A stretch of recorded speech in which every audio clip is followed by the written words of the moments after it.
டாரடெக்சுவஸ் அனைவருக்கும் இனிய வணக்கம்.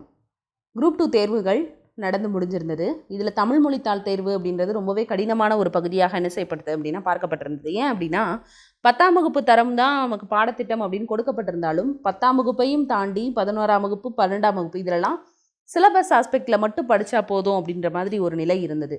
அதை அடுத்தடுத்து மாறி என்ன பண்ணாங்க, எல்லாமே படிக்கணும். அதுக்கப்புறம் புதிய புத்தகம் பழைய புத்தகம் 6 to 12 மாறுச்சு. அதுக்கப்புறமா சிறப்பு தமிழ்னு தமிழ் அப்படின்ற ஒரு வார்த்தைக்குள்ளே ஒரு அகன்ற ஒரு சிலபஸாக அந்த சிலபஸ் அப்படின்றது வந்து பார்க்கப்படுது. இதில் நிறைய விஷயங்களை வந்து சொல்கிறாங்க. சிறப்பு தமிழையும் தாண்டி கேள்விகள் வந்து இடம்பெற்றிருந்தது அப்படின்னு சொல்கிறாங்க. ஒரு சில இலக்கண பகுதிகளில் இருக்கக்கூடிய கேள்விகளும் வந்து ரொம்ப எப்படி சொல்கிறதுனா குழப்பக்கூடிய கேள்விகளாக இருந்தது. அஞ்சலோதி அப்படின்னா கூட்டல் சில கூட்டல் ஓதி அந்த மாதிரி வந்து ஆப்ஷனில் கொடுத்துருந்தாங்க. ஆனால் கூட்டல் சில கூட்டல் ஓதினா இது வந்து அஞ்சலோதி அப்படின்னு சொல்லி புணரணும். அப்படின்னா உடல் மேல் உயிர் வந்து ஒன்றணும். அப்போ இங்கே ஒரு மெய்யெழுத்து இருந்தால் தான் இது ரெண்டும் இணைந்து லோ அப்படின்னு மாறும். இந்த ஒரு புணர்ச்சி விதியை ஞாபகம் வச்சு கூட்டல் சில் கூட்டல் ஓதினும் சிலர் போட்டிருக்காங்க. ஸோ அதுவும் வந்து குறுந்தொகை மாதிரியான புத்தகங்களில் அந்த வரிகளும் இடம்பெற்றிருக்கு. இந்த மாதிரி நிறைய ஒரு கான்ட்ரவர்சியான கேள்விகள் எல்லாமே தமிழில் இடம்பெற்றிருந்தது.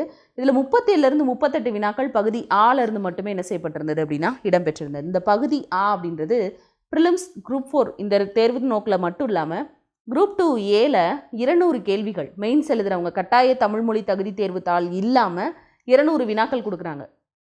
அந்த 200 வினாக்களில் இப்போ தமிழில் படிக்கக்கூடிய மாணவர்களாக இருந்தாங்கன்னா 60 மார்க் வந்து தமிழ் பகுதியும் 40 ரீசனிங்கும் 100 மார்க் வந்து என்னது அப்படின்னா பொது அறிவு பகுதியும் இடம்பெறும். இந்த 60 தமிழ் பகுதி எதிலிருந்து மட்டும்தான் கேட்குறாங்க அப்படின்னா அந்த பகுதி ஆலேருந்து தான் என்ன செய்யுது அப்படின்னா இடம்பெறுது. அப்போ இந்த பகுதி அப்படின்றது ரொம்பவே முக்கியத்துவம் வாய்ந்த ஒரு பகுதியாக பார்க்கப்படுது. 21 தலைப்புகள் இருக்குது. ஸோ வந்து பொருத்தமான பொருளறிக, அதுக்கடுத்ததாக வந்து சொல்லணும் அப்படின்னா எதிர்ச்சொல், பிரித்தெழுதுக, அப்புறம் வந்துட்டு ஓரெழுத்து ஒரு மொழி, இந்த மாதிரி 21 தலைப்புகள் பழமொழிகள் உட்பட 21 தலைப்புகள்லேருந்து என்ன செய்யுது அப்படின்னா இடம்பெறுது. இந்த 21 தலைப்புகளையும் நம்ம நல்லா படிக்கும்போது இது வந்து குரூப் 4 ப்ரிலிம்ஸ் மாதிரியான தேர்வுகளுக்கும் group 2A suppose cut off வந்து ஒரு 140க்கு மேலே இருக்கிறவங்களுமே என்ன செய்யலாம் அப்படின்னா அந்த 2A இருக்கக்கூடிய இந்த 60 வினாக்களுக்கு இப்போ இருந்து என்ன செஞ்சுக்கலாம் அப்படின்னா ப்ராக்டிஸ் பண்ணிக்கலாம். ஸோ அந்த வரிசையில் சொல்லும் பொருளும் அப்படின்றத நம்ம ஒவ்வொரு வகுப்பாக என்ன செய்ய போகிறோம் அப்படின்னா பார்க்க போகிறோம். ஸோ இன்றைக்கி நம்ம பார்க்கக்கூடியது 6ஆம் வகுப்பு புதிய புத்தகத்தில் இருக்கக்கூடிய சொல்லும் பொருளும். ஸோ முதல்ல நிருமித்த அப்படின்னா உருவாக்கிய, சமூகம் அப்படின்னா மக்கள் குழு, விளைவு அப்படின்னா வளர்ச்சி, விளைவு அப்படின்னா வளர்ச்சி, விளைச்சல் அப்படின்ற ஒரு இடங்களும் என்ன செய்யும் அப்படின்னா குறிக்கும். அசதி அப்படின்னா சோர்வு, மடினா அர்த்தம் அப்படின்னா சோம்பல், மடினா சோம்பல்.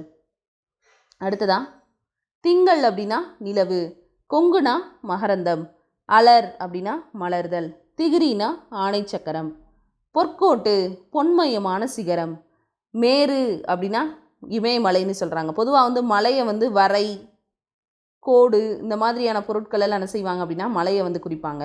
நாமநீர் அப்படின்னா அச்சம் தரக்கூடிய கடல், அழினா கருணை, காணி அப்படின்னா காணி நிலம் அப்படின்னு சொல்லும் போது நில அளவை குறிக்கக்கூடிய ஒரு சொல். குழி இந்த மாதிரியானலாம் இப்போ சென்ட் இந்த மாதிரி சொல்கிறோம்ல, அது மாதிரி காணி அப்படின்றது நில அளவை குறிக்கக்கூடிய ஒரு சொல்.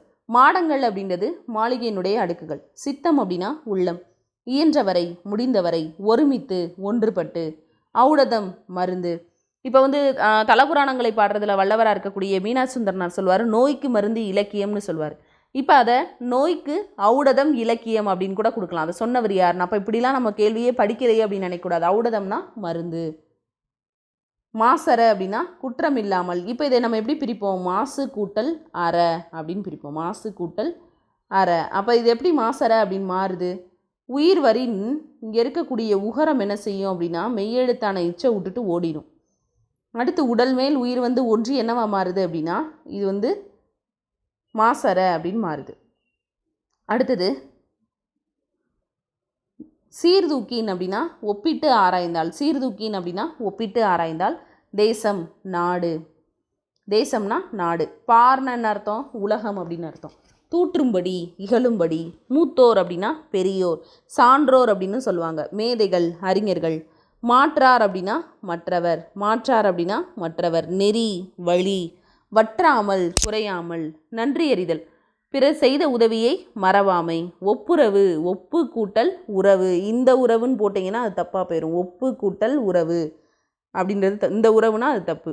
எல்லோரையும் சமமாக பேணுதல். நட்டல் அப்படின்னா நட்பு கொள்ளுதல், நட்டல் அப்படின்னா நட்பு கொள்ளுதல். திருக்குறள்லேருந்து இடம்பெறும். அடுத்து நந்தவனம் அப்படின்னா பூஞ்சோலை. பண் இசை, பண்ணுனா இசை. புகழ் அப்படின்ற இன்னொரு பொருளும் என்ன இருக்குது அப்படின்னா இந்த இசைக்கு இருக்குது. பார் அப்படின்னா உலகம். மேதினினால் என்ன அர்த்தம் அப்படின்னா உலகம்தான். மேதினினாலும் உலகம். இளைத்து, பதித்து.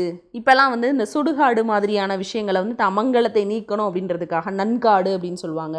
நந்தவனம் அப்படின்னு சில இடங்களெல்லாம் எழுதி போட்டிருப்பாங்க. அடுத்ததா மல்லெடுத்த அப்படின்னா வலிமை பெற்ற. சமர் அப்படின்னா போர். செரு அப்படின்னா அந்த செருனா வயல். இந்த செரு அப்படின்னா போர்க்களம். அதே மாதிரி கலாம் அப்படின்னால என்ன அர்த்தம் அப்படின்னா போர் அப்படின்னு தான் அர்த்தம். சமர்னா போர். நல்கும், தரும். கழனி வயல். இந்த கழனி அப்படின்னாலும் வயல் தான். பழனம் அப்படின்னு சொன்னாலும் என்னது அப்படின்னா வயல் தான். மரம் வீரம். எக்களிப்பு பெருமகிழ்ச்சி. களம் கப்பல். நாவாயினால் என்ன அர்த்தம்னா கப்பல். ஆழி அப்படின்னு சொல்லும்போது பறவை, முன்னீர், இந்த மாதிரிலாம் குறிக்கக்கூடியதும் கடல் தான். கதிர்ச்சுடர் கதிரவனின் ஒளி. மின்னல் வரி மின்னல் கோடுகள். அரிச்சுவடி அறவரிசை எழுத்துக்கள். மெய்னா உண்மை. தேசம்னா நாடு. தண்டருள் குளிர்ந்த கருணை. கூர் மிகுதி. கூர்னா அர்த்தம்னா மிகுதி. செம்மையருக்கு சான்றோருக்கு. ஏவல் தொண்டு. பராபரமே மேலான பொருளே. பணி அப்படின்னா தொண்டு. எய்தும் கிடைக்கும். எல்லாரும் எல்லா மக்களும். அல்லாமல் அதை தவிர. அடுத்ததா சுயம் அப்படின்னா தனித்தன்மை. உள்ளீடுகள் அப்படின்னா உள்ளே இருப்பவை. அஞ்சினர் அப்படின்னா பயந்தனர். கருணை இரக்கம். வீழும் விழும். ஆகாது முடியாது. நீள்நிலம் பரந்த உலகம். முற்றும் முழுவதும். மாறின அர்த்தம்னா மழைன்னு அர்த்தம். மாறினா மழை அப்படின்றது அர்த்தம். அதே மாதிரி கும்பி வயிறு. பூதளம் அப்படின்னா பூமி. பார்னா உலகம். மேதினினால் என்ன அர்த்தம்னா உலகம்னு தான் அர்த்தம். இதோட வந்து 6ஆம் வகுப்பில் இருக்கக்கூடிய சொல்லும் பொருளும் அப்படின்றது முடியுது. 7ஆம் வகுப்பை நம்ம அடுத்த வகுப்பில் பார்க்கலாம். நன்றி.